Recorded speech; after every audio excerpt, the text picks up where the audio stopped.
बिस्मिल्लाहिर्रहमानिर्रहीम। अस्सलाम वालेकुम students, I am Mohammad Usman Ali, your mathematics teacher. Student, जैसा कि प्रीवियस लेक्चर से हम लोग इंटीग्रेशन को पढ़ते हुए आ रहे हैं। इंटीग्रेशन में हमने सबसे पहले इनडेफिनेट इंटीग्रल्स को डिस्कस किया और उसके बाद हमने डेफिनेट इंटीग्रल को डिस्कस किया। आज के लेक्चर में हम पढ़ेंगे कि इंटीग्रेशन की एप्लीकेशन क्या है, जो कि एक्चुअली हमारी बुक के according area under the curve है। तो आइए उसको डिस्कस करते हैं।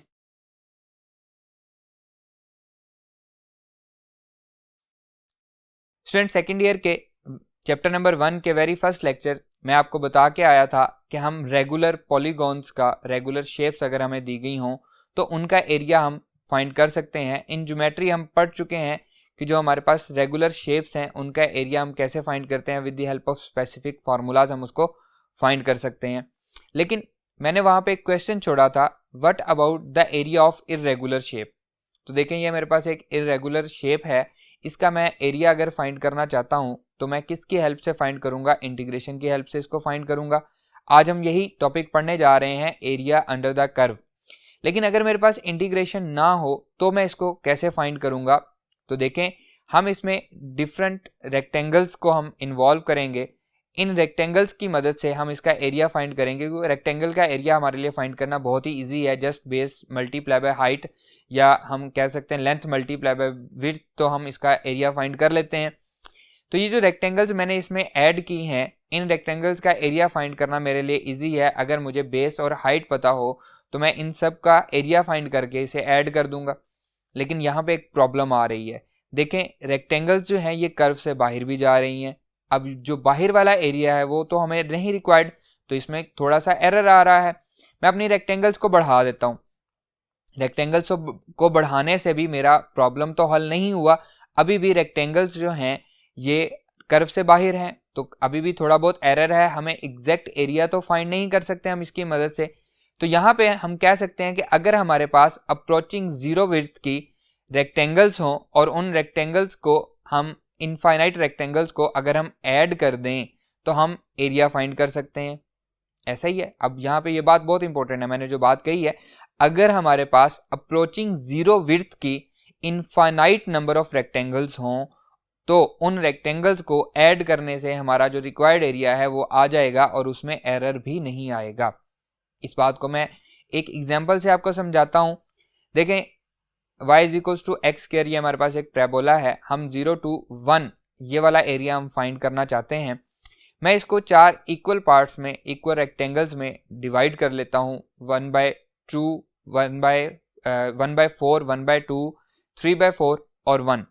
अब हम इसको फार्मूले में पुट करते हैं। y is equals to x square, x की वैल्यू जब मैं 1/4 पुट करता हूँ तो हाइट हमारे पास आती है 1/16। जब मैं 1/2 पुट करता हूँ तो हाइट हमारे पास आती है 1/4, एंड जब मैं इसको 3/4 पुट करता हूँ तो हाइट मेरे पास आती है 9/16 और 1 पे 1 आ रही है। तो ये मेरे पास अब बेस भी आ रही है। बेस इसमें क्या है, 4 इक्वल हैं, तो 1/4, 1/4, 1/4 सारों के क्या है, ये 4 इक्वल पार्ट्स में मैंने इसको डिवाइड किया हुआ है। तो बेस हमारे पास 1/4 है, हाइट उसके रिस्पेक्टिवली मैंने फाइंड कर ली है। तो अब हम क्या करेंगे, इनको हम एरिया फाइंड करके बेस मल्टीप्लाई बाय हाइट, तो हम इनको ऐड कर देंगे और ऐड करने के बाद हमारा आंसर जो आ रहा है वो आ रहा है 0.48। ऐसा ही है। नेक्स्ट देखें, अगर मैं रेक्टेंगल्स को बढ़ा देता हूँ, अब मैंने इसमें 10 रेक्टेंगल्स ले ली, हर एक की जो बेस है वो 0.1 है, तो 10 नंबर ऑफ रेक्टेंगल्स हैं, उनके रिस्पेक्टिव हमने उनकी हाइट फाइंड कर ली। इनको हम बेस को हाइट से मल्टीप्लाई करके जब हम ऐड करते हैं तो हमारे पास जो एरिया आता है वो आता है 0.385। मजीद एक्यूरेसी की तरफ हम मूव कर रहे हैं, लेकिन एग्जैक्ट तो नहीं आ रहा। जैसे जैसे हम नंबर ऑफ रेक्टेंगल्स बढ़ाते जाएंगे, 10 से 100 पे जाएंगे, 100 से हम 1000 पे जाएंगे, तो हम अप्रोच कर रहे होंगे 1/3 को। हमारा एरिया जो है वो 1/3 को अप्रोच कर रहा होगा। क्लियर है? तो हम मजीद एक्यूरेसी की तरफ मूव करना शुरू कर देंगे।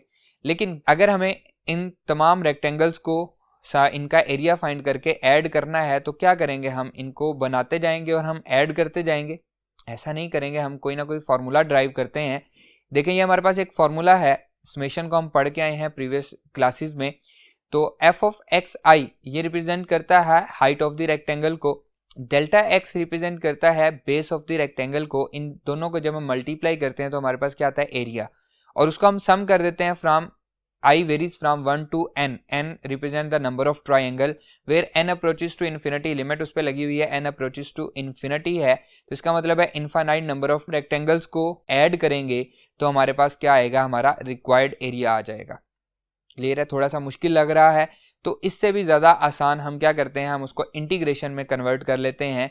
तो हमारे पास एरिया इज इक्वल टू आएगा, इंटीग्रेशन का साइन, ये जो हमारे पास साइन है ये s से हमने इसको बड़ा किया हुआ है, s को। एक्चुअली ये हमारा सम को रिप्रेजेंट करता है। From a to b f of x delta x, f of x मैं आपको बता चुका हूँ कि हाइट ऑफ द रेक्टेंगल है, delta x is the base of the rectangle, multiply करके उस पर सम अप्लाई करते हैं from a to b in some interval जो भी हमें दिया गया होता है, तो हमारे पास एरिया आ जाता है। अभी जो क्वेश्चन मैंने आपके सामने लिखा था y equals to x square, तो यहाँ पे मैं f ऑफ x की जगह पे एक्स स्क्वायर पुट करता हूँ। इंटीग्रेशन को सॉल्व करना हम पढ़ चुके हैं। लिमिट मैंने उसकी ली थी 0 to 1, तो देखेंगे हमारे पास required area is equals to 0 to 1 x square dx आ रहा है। इस पे इंटीग्रेशन जब हम इसकी लेंगे तो ये बनेगा एक्स क्यूब डिवाइडेड बाई 3 और साथ हम लगा देंगे इसकी limit from 0 to 1 with the help of fundamental principle of calculus. पहले अपर लिमिट पुट होगी फिर लोअर लिमिट पुट होगी। तो यहाँ से देखें जो हमारा आंसर आ रहा है वो क्या आ रहा है, 1/3 1/3 हमारा आंसर आ रहा है, जो कि हम प्रीवियस जब हम रेक्टेंगल्स बना के इसको पुट कर रहे थे तो तब भी हमारा आंसर जो है वो 1/3 को ही अप्रोच कर रहा था। और अब यहाँ पे एग्जैक्टली हमने 1/3 आंसर हासिल कर लिया और साथ हम लिखेंगे स्क्वायर यूनिट्स, क्योंकि ये क्या है, एरिया है। क्लियर है?